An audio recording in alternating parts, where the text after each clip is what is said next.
Ai, o livro. Quanta coisa boa ele pode nos proporcionar. A sua história, esse cheirinho de página nova. Mas você sabe como ele chega assim, prontinho para nós, como ele é feito? No quadro, por dentro do livro, você vai ficar sabendo todo o processo criativo de produção de uma obra, desde a sua idealização, passando pelo processo de pesquisa, escrita e edição. Confere aí, que eu vou continuar lendo o meu livro aqui.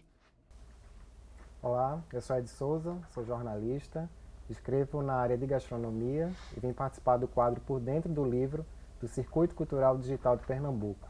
Ao meu lado está o historiador e gastrônomo Frederico de Oliveira Toscano, autor do livro A Francesa, a Belle Époque do Comer e do Beber do Recife, lançado em 2014 pela CEP Editora e que ficou no terceiro lugar do Prêmio Jabuti em 2015. Ele vai contar para a gente como foi o processo de criação desse livro, que é de grande interesse não só para quem estuda na área de gastronomia, se interessa por gastronomia, mas para quem quer entender um pouco mais da nossa formação social, da nossa identidade a partir da mesa, a partir dos acontecimentos ao redor da mesa, da gastronomia e tudo isso que envolve o nosso convívio. Então, Frederico, você pode se apresentar melhor? Bom, meu nome é Frederico Toscano, como o Ed acabou de falar aqui. Eu sou gastrônomo e sou historiador também. E trabalho com os temas de cultura, principalmente, e alimentação, fotografia, americanismo, Segunda Guerra Mundial. Então tem um leque bem grande aí de coisas que me interessam. E o A Francesa é o resultado do meu mestrado, Eu fiz um mestrado lá na UFPE, um mestrado em História Social. E desse mestrado, dessa pesquisa, resultou esse livro que ele tem em mãos aí, que é o A Francesa, que é sobre a presença francesa na cultura alimentar daqui do Recife entre o final do século XIX e começo do século XX. Como é que foi o teu planejamento de pesquisa, Como ele se iniciou e como ele se desenvolveu até chegar na publicação do livro?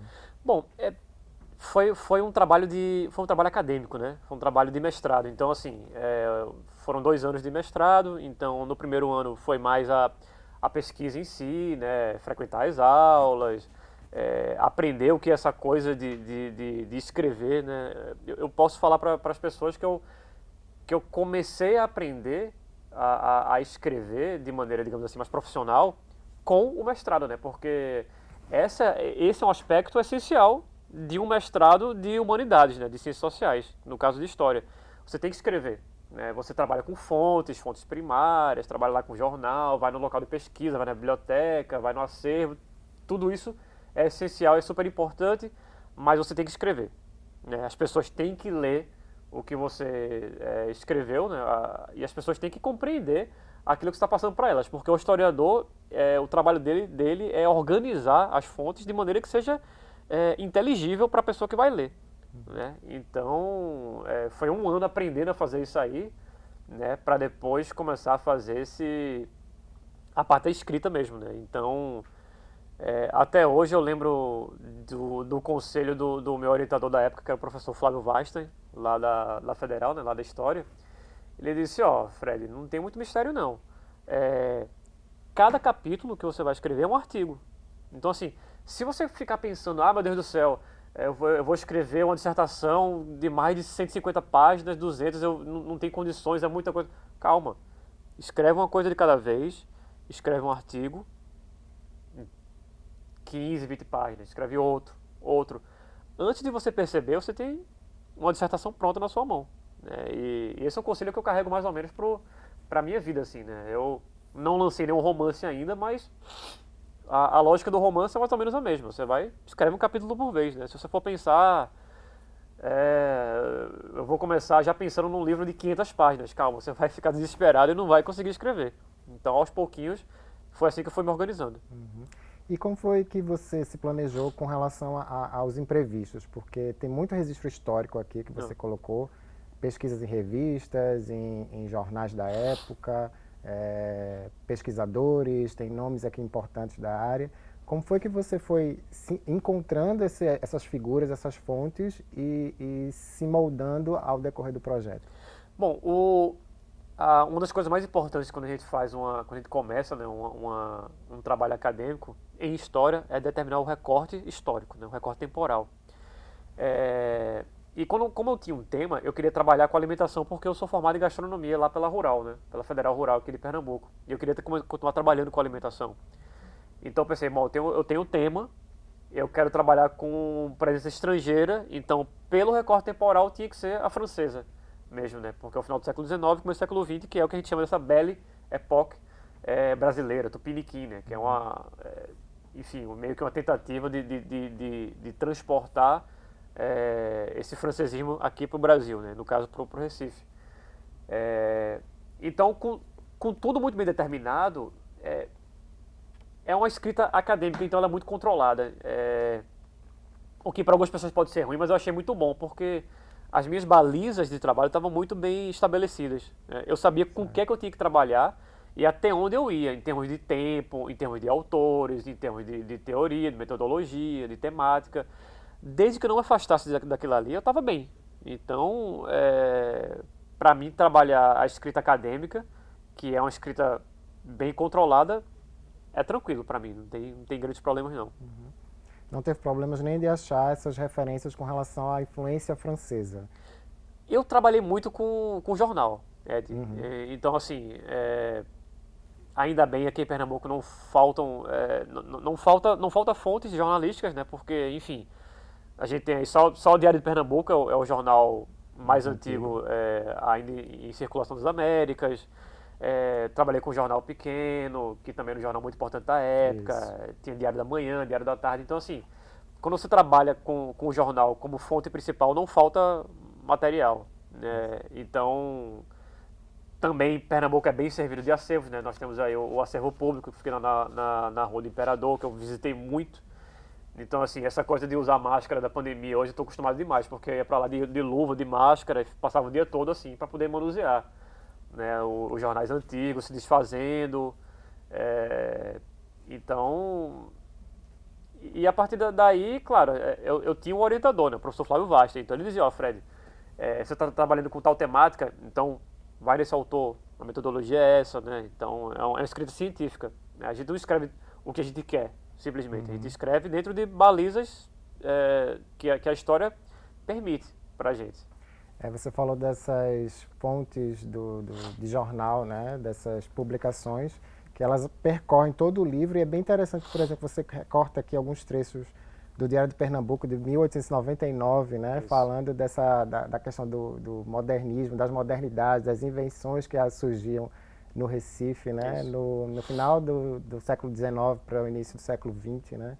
Tem do Jornal Pequeno também fazendo uma referência que você trouxe bem curiosa sobre a Revolução Francesa, o 14 de julho, né, ser uma data que poderia ser comemorada, celebrada aqui no Recife. Sim. E a gente ter essa referência estrangeira tão forte aqui nessa época é bem curiosa, né? Inclusive por uma data que não é nossa, né? Pois é, mas a França nessa época, né, da segunda metade do século XIX até mais ou menos a década de 20 do século XX, a França era o referencial cultural e de progresso civilizatório do Ocidente, né? Então, assim, mesmo outros países europeus, né, países importantes politicamente, economicamente, militarmente, eles tinham a França enquanto referência, né? A própria Inglaterra, que são rivais históricos, inimigos históricos em muitas ocasiões, de área de guerra. Ainda assim, a corte inglesa era muito afrancesada, a corte portuguesa era muito afrancesada. Essa mesma corte, que fugindo de Napoleão, em 1808, acaba portando no Brasil, trazendo enfim, transforma o Brasil na nova capital do Império, né, no Rio de Janeiro.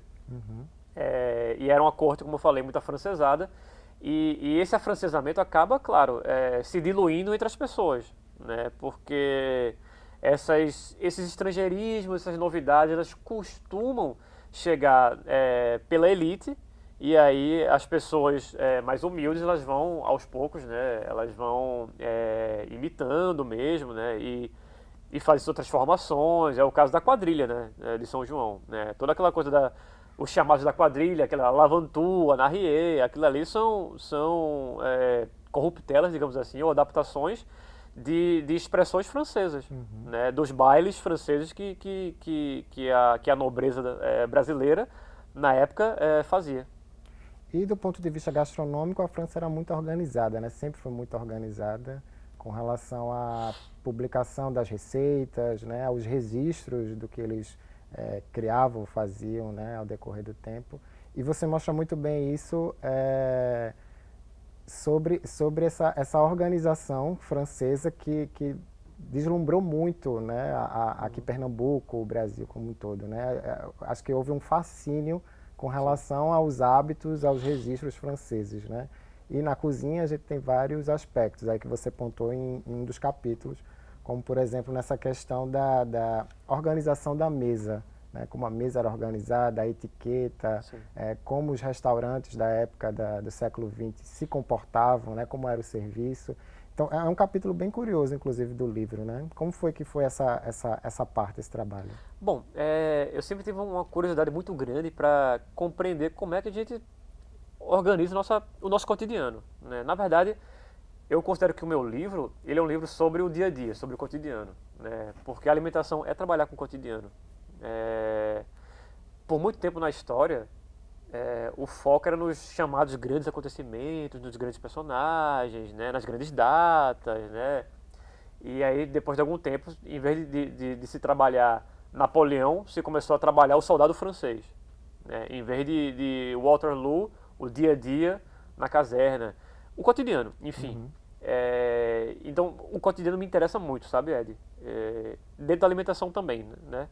Então, foi a partir dessa ideia de cotidiano que eu comecei a trabalhar essa construção de hábitos, inclusive a mesa, né? Então, a cultura francesa foi uma cultura que passou muito tempo ritualizando a mesa, o seu gestual, né, e tudo mais.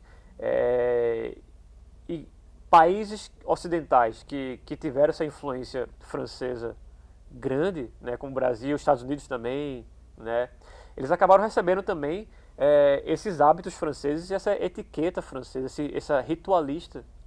esse ritual francês à mesa também, né, da organização de talheres, da ordem de pratos e tudo mais. Claro que hoje em dia, mesmo um jantar formal, na atualidade, ele não chega perto da ritualização de um banquete do antigo regime, até porque ninguém tem condições de pagar por um banquete Essa estrutura, né? com essa estrutura, né, desse tamanho, mas muita coisa está lá. Então, por exemplo, a hierarquização dos pratos. Existe uma ordem de pratos, né?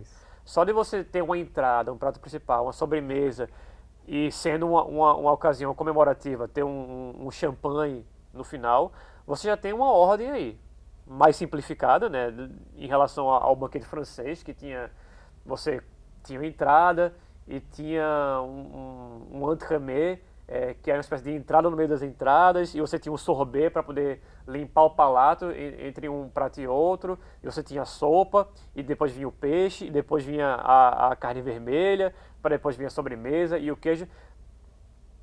Vai ser bem difícil você conseguir fazer isso hoje em dia, né?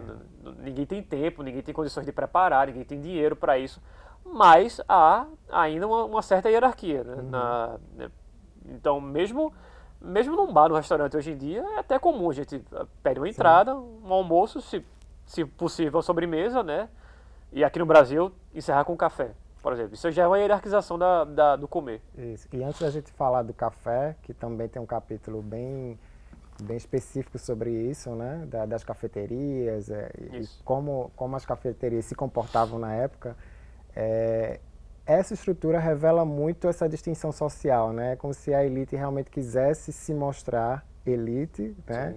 Superior.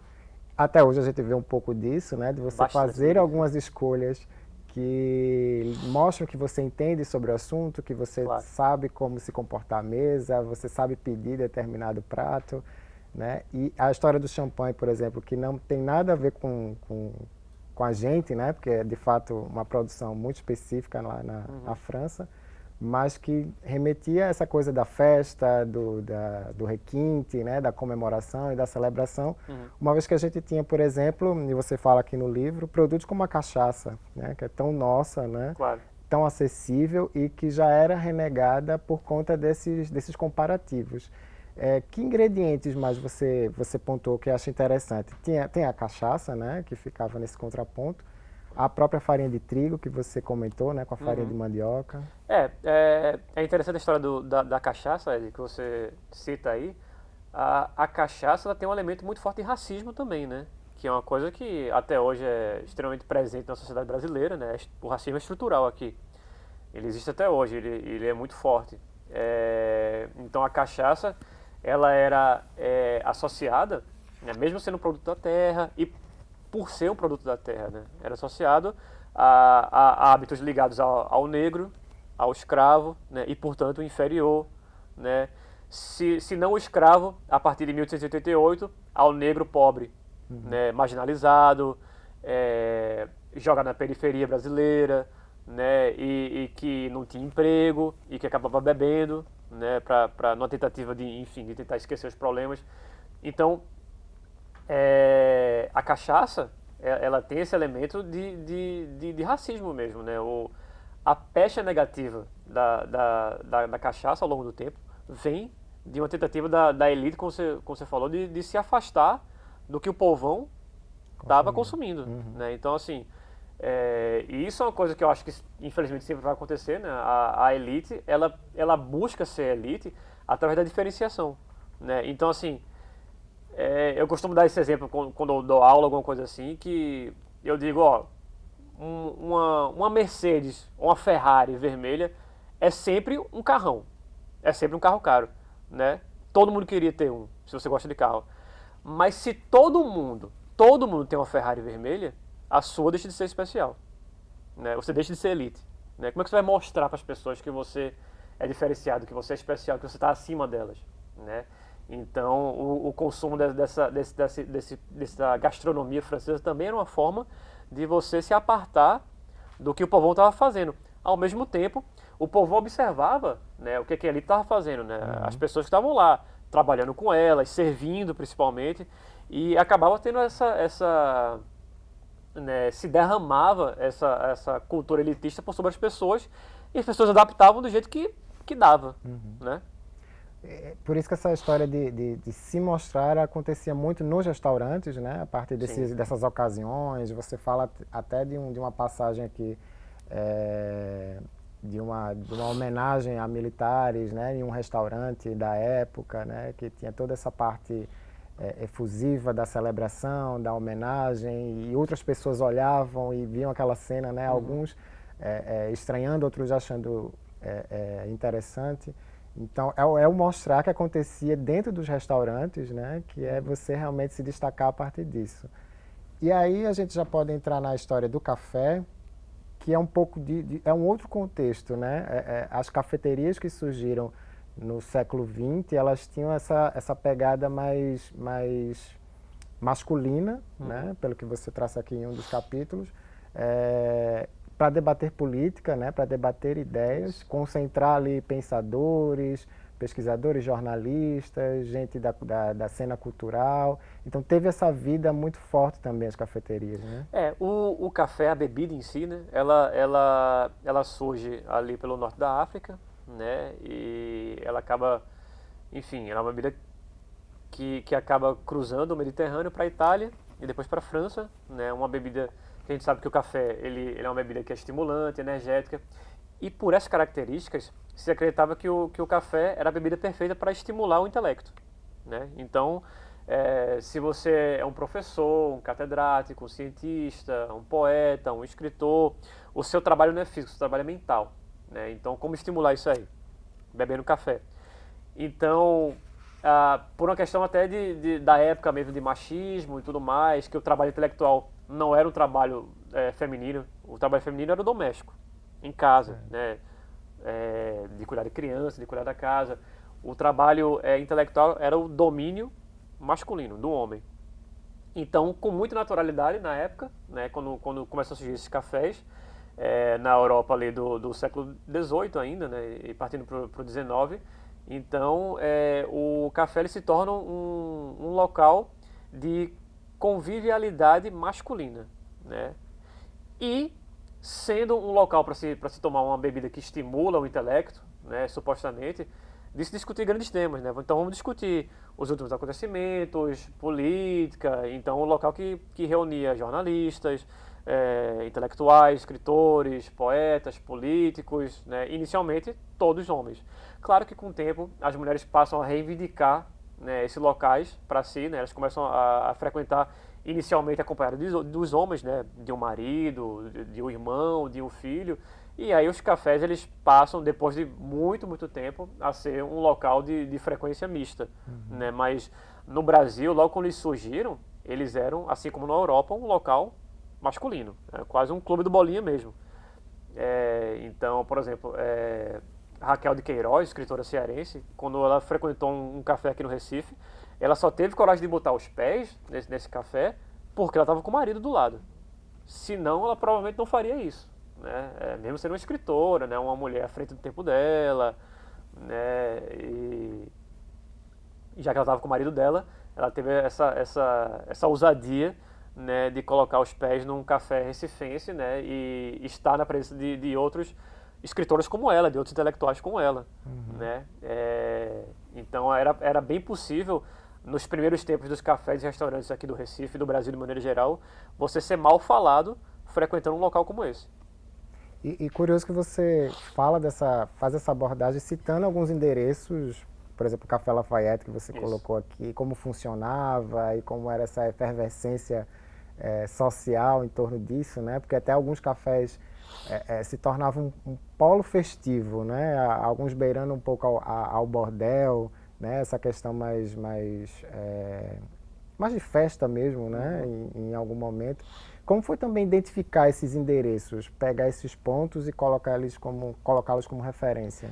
Alguns já eram bem conhecidos. Então, o Lafayette, é quase impossível falar do começo do século XX no Recife sem falar do Lafayette. Né? O Lafayette, ele era um café que, na verdade, ele estava colado parede com a fábrica de charutos, uma charutaria, chamada Lafayette. Né? Na verdade, é o café do universo. Mas acabou assumindo o nome dessa charutaria, né, e acabou ficando Café Lafayette. Lafayette já é um nome bem francês, né, já fica bem na cara. E ele ficava na esquina que hoje é da Rua do Imperador e a Rua 1º de Março, ali no centro do Recife. Né? E o prédio não existe mais porque o Lafayette durou muito tempo, durou algumas décadas, mas ali com o final da década de 20, começa a decadência dos cafés recifenses, né? Então o Lafayette, eu acho que ele fecha as portas de vez nos anos 50, já bem decadente mesmo, assim, bem mal frequentado, bem mal falado, e ele literalmente desmorona, né? Porque as pessoas não cuidavam, e aí a própria sociedade começa a pedir que a prefeitura faça alguma coisa, porque ele estava caindo aos pedaços, estava caindo aos pedaços literalmente em cima das pessoas na rua, era um perigo. Então ele sofre um incêndio e desaba, e hoje tem um prédio lá, um empresarial no lugar dele, genérico. Mas na época ele era um local muitíssimo bem frequentado, até porque ali junto fica o Diário de Pernambuco, né? Até hoje tá a série do Diário bem maltratada, né? E quase abandonada hoje em dia, infelizmente. Mas outros jornais ficavam ali, na Folha da Manhã, o Diário da Tarde, o Jornal Pequeno, o Jornal do Comércio, fica ali também, ficava na Rua do Imperador, né? Hoje é sede da OAB. Então, assim, esses jornalistas eles se reuniam em algum lugar. Então, se você queria saber as novidades mais frescas, você ia no Café Lafayette. Porque os jornalistas desciam das redações e iam tomar café lá, ou beber e comer, fazer uma refeição rápida, porque eles tinham que voltar para a redação. Então, antes da notícia aparecer nos jornais, ela estava sendo debatida, discutida nas mesas do Lafayette. Então era extremamente comum você ter mesas cheias de jornalistas e o povão ao redor meio que assistindo o debate como se fosse uma televisão ou um rádio. Né? Antes da televisão e antes do rádio. Porque era a maneira mais fácil e mais rápida de obter novidades. Sim, sim. Uma das melhores de fazer jornalismo, inclusive. Pois é, na rua, acho. Né? E isso em Paris também era muito, muito comum, né? Até hoje, assim, você encontra algumas cafeterias com muita referência de filósofos, de pensadores e tal. Tá no DNA francês essa frequência, né? Esse tipo de hábito, frequentar a cafeteria. Mas aí tem uma coisa interessante que você fala até no 4º capítulo sobre o embate disso com o regionalismo, né? Com a questão em algum momento, não sei se a gente pode dizer uma virada de chave, em que as pessoas começam a pensar na necessidade de ter também uma identidade, né? De ter algo para apresentar que não seja meramente cópia ou adaptação de um francês, né? De um estrangeirismo. E você faz isso muito através de Gilberto Freire, né? Através do pensamento e sentimento de Gilberto Freire a partir do momento em que ele volta dos Estados Unidos, né? E de alguns lugares da Europa e começa a frequentar um desses cafés aí, né? E sente falta do local, né? Tem até um trecho que você coloca aqui, nesse 4º capítulo, sobre como ele idealizava uma cafeteria. Verdade. Né? Colocando, sugerindo, por exemplo, papagaios em gaiolas de lata, né? Que se servisse coco, né? Que tivesse caldo de cana, explorasse mais o doce, enfim. Como foi usar, no caso, intencionalmente, imagino, a figura de Freire para ilustrar essa necessidade do regionalismo? Como eu peguei esse recorte temporal, né, do final, pegando ali até o final da década de 20, né? Então eu tinha que passar necessariamente por 2 eventos muito importantes da cultura do Brasil. Uma Semana de Arte Moderna, lá de São Paulo, né, de 22, que foi como você falou, né? A Semana de Arte Moderna foi uma tentativa de uma parte da intelectualidade, da elite intelectual do Sudeste, principalmente de São Paulo, obviamente, né? Que queria realmente fazer uma arte, uma literatura, uma pintura, escultura, arquitetura, que fossem brasileiras, verdadeiramente brasileiras, né? Que se reconhecessem enquanto brasileiras, cujas referências emocionais, como se dizia na época, né? Fossem nacionais. A Semana de Arte Moderna, que a gente estuda na escola, ela foi super importante, claro, né? E realmente ela balizou muita coisa, mas não foi uma coisa assim que, a partir de agora nossas referências são nacionais e tá tudo. Não é assim, né? Foi um evento da intelectualidade paulistana, então assim, foi uma coisa muito restrita, mas que depois, com os anos, com o passar do tempo, né, as pessoas começaram a absorver mais essa ideia de que o Brasil tem condições de criar sua própria cultura, né, que suas próprias referências históricas e culturais podem ser utilizadas, né. E aí, em 26, nós temos o Congresso Regionalista, né, aqui no Recife, que foi organizado por Gilberto Freire, né, e Gilberto Freire, ele não satisfeito em ter o Brasil todo como referência emocional, ele queria que o Nordeste, e claro, né, Pernambuco e o Recife, tivessem uma primazia nessas referências culturais, né. Então a ideia de Freire era realmente fazer com que o Nordeste, e aí claro, tinha uma ideia assim, muito romântica também, né, do Nordeste retomar aquela primazia política, econômica que tinha na civilização do açúcar, sim, né, de voltar aquele passado bem idealizado, né, e aí, claro, nessa coisa de retornar ao passado, Freire, claro, ele cometeu esses tropeços, né, então, esse exemplo que você deu do café, esse café freiriano, estereotipicamente pernambucano, é uma coisa muito engraçada porque é tudo muito forçado, assim, né? Não tem nada espontâneo ali. Você tá meio que fantasiando, você tá meio que pegando um café europeu, que ele dizia, eu acho ótimo a instituição, o estabelecimento, o café europeu eu acho ótimo, eu só queria que ele parecesse mais brasileiro. E ele meio que veste uma fantasia pernambucana ali, né? E usa alguns estereótipos que para ele, que para Freire eram muito caros. Então, assim, quase sempre que Freire fala de alimentação, ele fala de maneira muito nostálgica, né? Até para coisas que ele não viveu, né? Porque Freire é de 1900, ele nasceu em 1900, então ele não pegou a escravidão. Mas, claro, ele vinha de uma família que tinha posses, então ele vinha de uma família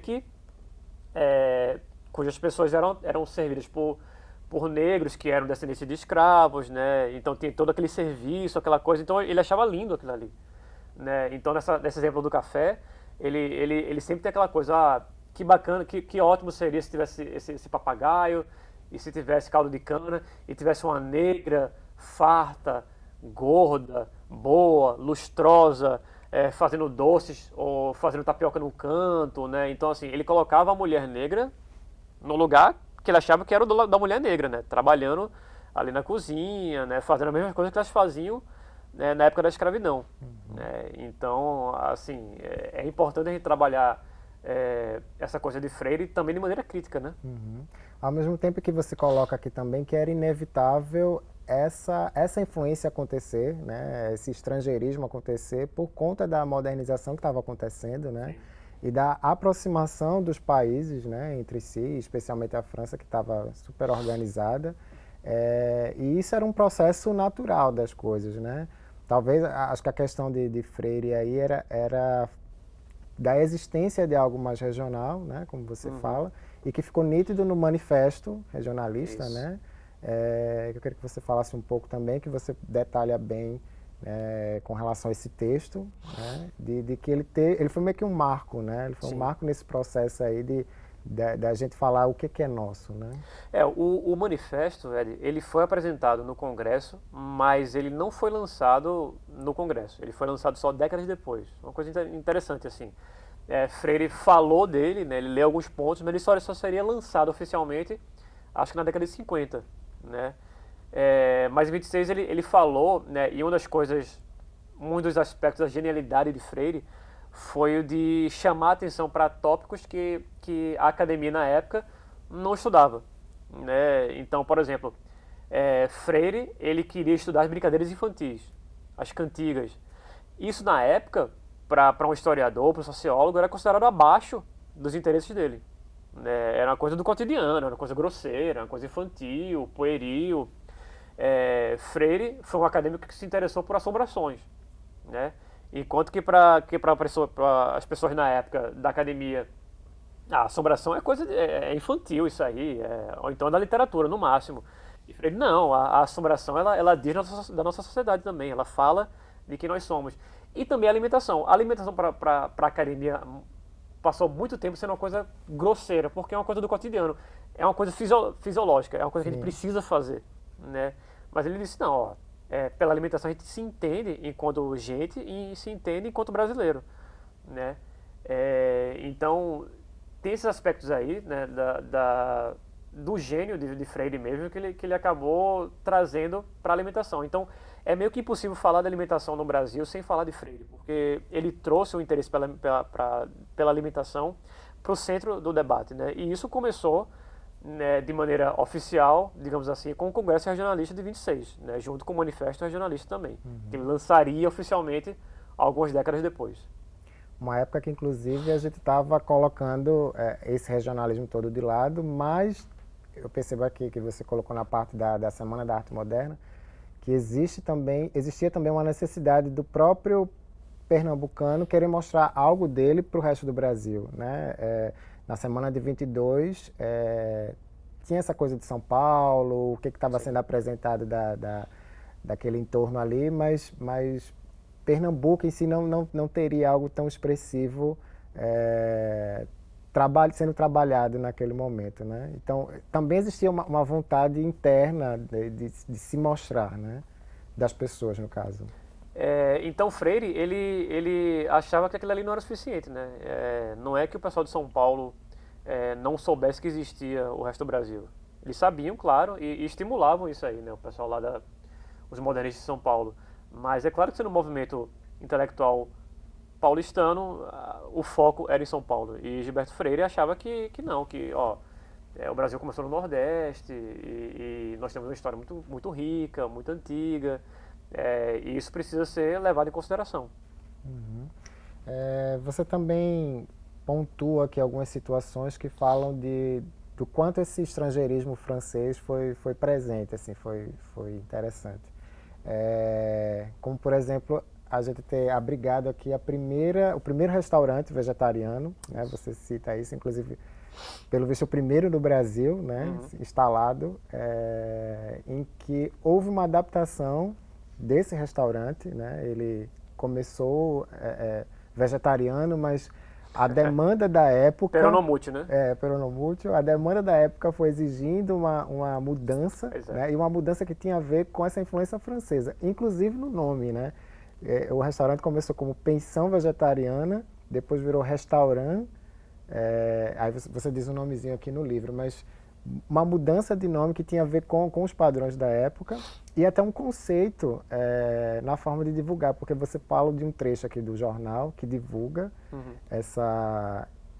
esse restaurante com o pé atrás, inclusive, né? Como assim um restaurante vegetariano e tal, mas fazendo algumas interferências com a proprietária que foi oferecer a nota ao jornal, de que inclusive era interessante ela fazer uma abordagem com relação à nutrição, à questão de saúde, porque tudo isso estava ligado ao modelo da época, né? A forma como os restaurantes se vendiam nos jornais e para a sociedade. Como é que você encontrou também essas curiosidades? Eu particularmente não conhecia essa informação do primeiro restaurante vegetariano, por exemplo. Pois é, a pensão vegetariana eu encontrei na pesquisa das fontes primárias no jornal, né? No jornal pequeno, eu acho, se não me engano. Não lembro se foi no Diário de Pernambuco. E aquilo me chamou muita atenção, né? Como você falou, começou com uma pensão. As pensões, eles eram alguns dos primeiros empreendimentos no Recife, que normalmente eram capitaneados, né, por mulheres, né? Porque a pensão no local para você ficar, né, para você, se você vinha do interior, vinha de fora do estado, você não tinha onde ficar, então você pagava para ficar numa pensão, né? Você se alojava na pensão. E aí, mas geralmente eram casas ou sobrados muito grandes, né? E eram mulheres que eram solteiras ou talvez casadas também, ou viúvas. Elas tinham que sustentar. Então elas abriam um negócio e era lícito. As pessoas não achavam estranho uma mulher estar à frente do negócio como uma pensão, porque se imaginava que a pensão era como uma casa de família. Então as pessoas vinham, estudantes do interior, e eles ficavam lá. E era normal também as pensões do Recife venderem não só o alojamento, mas só a alimentação, as refeições. E você fazia isso, e era bem engraçado, que era um sistema de mensalidade. Você pagava mensalidade e você podia ter todos os cafés da manhã do mês. Café da manhã, o almoço, as 3 refeições. Você pagava um valor fixo, você ia lá, sentava na mesa com os outros hóspedes, com a família da proprietária, e você comia, né? Então ela começou com essa ideia da pensão vegetariana, que é uma coisa que chamou tanta atenção que os jornalistas eles ficaram assim fascinados, né? Eles iam visitar, eles mesmos diziam, ó, no Brasil, nem no Rio de Janeiro, que era a capital federal do Brasil na época, nem no Rio de Janeiro se encontra um empreendimento como esse. E aí começou a fazer tanto sucesso que aí deixa de ser pensão, ela deixa de receber hóspedes na sua casa e transforma a sua casa num restaurante, né? Um restaurant. Um restaurante vegetariano. Mas como você falou, bom, comer carne é uma coisa muito intrínseca do brasileiro, geralmente, né? Isso. Claro que as coisas estão mudando hoje em dia, né? Existe um movimento aí de vegetarianismo, de veganismo, né? A questão do sofrimento do animal, dos abusos da indústria alimentar, né? do meio ambiente. Então tudo isso tem feito com que as pessoas se voltem mais para uma dieta sem carne. Mas na época era uma coisa muito revolucionária, né? Tá falando aí em torno de 1918, 19, aqui no Recife, uma cidade ainda muito provinciana. Então foi uma novidade muito grande, foi um rebuliço. As pessoas não tinham visto isso em canto nenhum no Brasil. E ela passa a ter esse restaurante vegetariano, que além disso, em vez de ter garçons, tinha garçonetes. Então assim, era uma mulher que sozinha, né, ela tomou a frente do negócio, que foi o primeiro tipo no Brasil, e em vez de encher de homem, trabalhando encheu de mulher.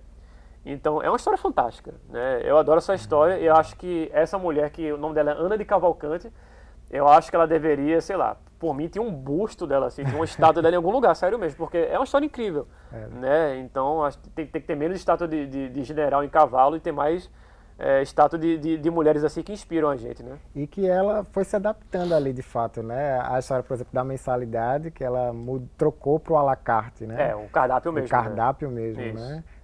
Um prato ou outro de carne que foi sendo servido, né? Então essa adaptação. É engraçado, né? Porque os jornalistas eles ficavam tão curiosos que eles publicavam os cardápios assim, meio que na íntegra, assim. Então ela começou servindo, sei lá, sopa de maçã. A pessoa fala, que incrível, sopa de maçã, né? Vegetariano, não tem sofrimento animal. Mas fez tanto sucesso e vinha tantas pessoas que iam para o restaurante para novidade, mas elas não queriam só comer a comida vegetariana, eles queriam outras coisas também. Então ela começa servindo salada e termina servindo cabidela no restaurante dela. Então tem coisas engraçadas aí, mas mesmo tendo acontecido isso aí, ela pelo menos tinha as duas opções, né? Então era um restaurante misto. Ela começou estritamente vegetariano e passa a ser enfim, mais ou menos como um restaurante moderno de hoje em dia. Você vai e escolhe. Você pode ter um prato com carne, com proteína animal, ou pode ter um prato totalmente vegetariano. Já falando de outro capítulo aqui, tem uma outra curiosidade também em torno dos hotéis, né? As cozinhas de hotéis também levavam para os seus clientes todo esse padrão francês de servir, da questão do cardápio, né? Todo o processo da cozinha, né? De hotel. Fora a própria estrutura de hotel que tinha essa influência, esse layout francês, né? Tanto para quem vinha de fora e não encontrava uma identidade a partir do hotel, né? Encontrava uma identidade externa, né? Exterior, quanto para quem era aqui de dentro mesmo e circulava no entorno desses hotéis ou iria num desses restaurantes. Também como foi que você mapeou esses hotéis, que você até cita vários deles e muitos conhecidos, né? Nesse processo de pesquisa? Bom, os hotéis eles se anunciavam, né? Nós temos alguns hotéis do século XIX, como Hotel do Hope, Hotel de l'Univers, que é o Hotel do Universo, um nome bem grandiloquente, né? Bem pernambucano, né? E esses hotéis eram praticamente a única forma de um estrangeiro do século XIX conseguir uma refeição, porque quando os restaurantes vão surgindo no século XIX no Recife, no Brasil, a gente tem que entender que não foi uma coisa assim, de uma hora para outra, que legal, um restaurante, eu vou frequentar, não é assim, né? Foram mudanças paulatinas. Então, assim, até então, a normalidade de uma refeição era em casa e do domínio feminino, né? Se você era uma família abastada, você tinha, antes da abolição da escravidão, você tinha escravos, né? Depois você tinha gente trabalhando para você tinha pessoas empregadas na cozinha. E não sendo esse o caso, você tinha alguma mulher para cozinhar para você. Você tinha sua mãe, você tinha sua esposa, você tinha sua filha, uma prima, uma tia, enfim, a sua refeição era em casa. Você saía para trabalhar, tudo bem, você tomava café em casa, saía para trabalhar, voltava, almoçava, saía para trabalhar de novo, voltava e jantava, né? Sendo homem, obviamente. Então não era lícito sair de casa para comer. Então assim, como é que você explicava para sua família, não, eu vou ali jantar? Isso no mínimo pegava mal, né? Como assim? Você vai fazer o quê? Né? Então assim, o mínimo que se pensava é que o homem estava tendo um caso, né? Que ele estava fazendo alguma coisa que não era legítima ali. Porque a mulher não podia sair na rua. E a mulher não era nem para colocar o pé no restaurante, né? Ia ser super mal falada, né? Ia ser péssimo para a reputação dela no Recife, né? E aí, é engraçado que tinha umas piadinhas nos jornais da época, né? Dizendo, olha, vamos entrar aqui no restaurante porque meu marido está vindo, né? Sabe? As mulheres falando isso, o que não deixa de ser uma forma de emancipação também, né? Das mulheres. E aí, claro, né? Por conta disso, os restaurantes eles começam a se mostrar cada vez como locais de família. Então tem muita coisa assim de pensão familiar, né? Restaurante familiar, traga sua família, para não ficar com aquela má fama das pessoas pensarem que, não, isso aqui tá rolando algum tipo de sacanagem aí, as pessoas estão vindo aqui para se encontrar, isso aqui é um bordel. Não era um restaurante, mas primeiro tem que convencer a sociedade de que o local era legítimo. Entendi. E isso começou com os hotéis, né? Porque se você era estrangeiro no Recife, você não tinha muita opção. Então o que é que você fazia? Você comia no restaurante do próprio hotel. E aí os nativos do Recife, os locais, passam a frequentar os restaurantes dos hotéis e a partir daí surgem os restaurantes independentes dos hotéis, né? Nos próprios locais. Entendi. É um processo, né? Que está todo contado longo aqui no livro, né? Do século XX. É interessante que as pessoas tenham curiosidade de pesquisar, de saber como é que esse francesismo aconteceu e que ainda existe até hoje, né? Existe. Através da leitura, através da pesquisa. O que mais você gostaria de falar do seu livro e de repente de outro que você está fazendo através da CEP? Bom, depois da minha dissertação, né, eu fui fazer o meu doutorado lá em São Paulo, né, orientado pelo professor Henrique Soares Carneiro, e ali na USP, trabalhando também com história da alimentação, eu peguei um recorte que começa exatamente de onde termina o meu trabalho de mestrado, né, ali no final do século XX. Então eu começo com a Revolução de 30 e vou até o golpe militar de 64, que começa a ditadura no Brasil, né? Então eu pego esse período aí entre Revolução e golpe, de mais de 30 anos, e trabalho com o americanismo na alimentação. Então sai o francesismo, né? Claro que não sai totalmente, mas a influência francesa ela começa a diminuir e começa a aumentar, né, dos Estados Unidos, né? Porque os Estados Unidos começam a ter uma primazia muito maior no palco internacional, e com a Segunda Guerra Mundial, né, essa primazia americana ela se acelera assim, enormemente. Ela já era bem forte nos anos 30, né, com cinema, né, com revistas como a Time, que traziam fotografias mostrando Nova York, com prédios enormes e tudo mais. O cinema de Hollywood também era super visto aqui no Brasil e aqui no Recife, né? Praticamente os filmes eram todos de Hollywood, né? Mas com a Segunda Guerra Mundial, né, o Recife se torna a sede da 4ª Frota Naval Americana, né? Ou seja, todo o trabalho de patrulha, de defesa, não só do Nordeste, do Brasil e da América do Sul, mas de todo o Atlântico Sul, né, durante a Segunda Guerra Mundial, esse comando foi instalado aqui no Recife, né? Então, assim, a gente tinha soldados, aviadores e marinheiros americanos circulando pelo Recife aos milhares, né?